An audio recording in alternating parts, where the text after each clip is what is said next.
wapla yeja bini wapunda kiso samai wawan walai wapan chapoti ay kulay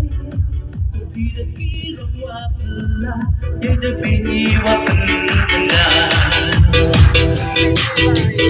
Takdiu kembang senyur ulang malam berham melankolis dan lewat sendang Gembrong pusat kasih Hailung kini iklam Yo ilut bali batu Liu debat lang Takdiu kembang senyur ulang malam berham melankolis dan lewat sendang Gembrong pusat kasih Hailung kini iklam Yo ilut bali batu Liu debat lang Kita may wakala Wapan choki yay po Yay wada yo paten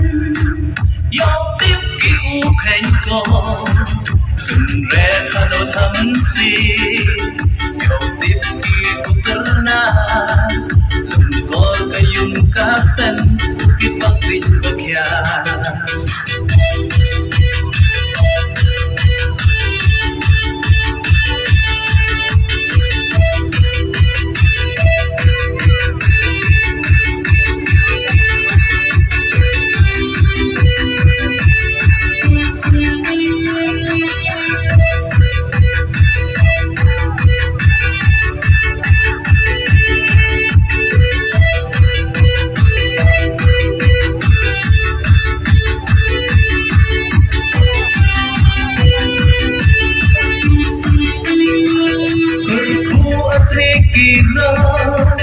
Yay wada suita sen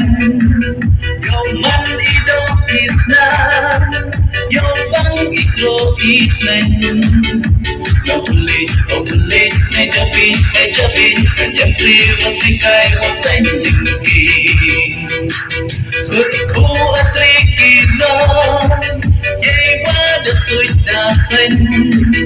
Yo man ido isna Yo bang ikro isen Yo kulit Nejabin Kanjang privasi kai waktay tinggi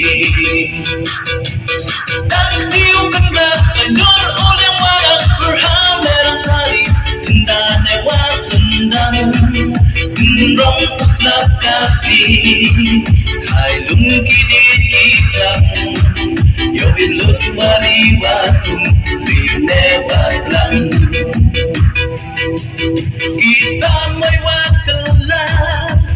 Wapan choki yay po Yay wada yo paten Yo tip ki u khen ko Đừng rẽ hano thăm si Yo tip ki u terna Lum ko kayong kasen Bukit paslit bagyan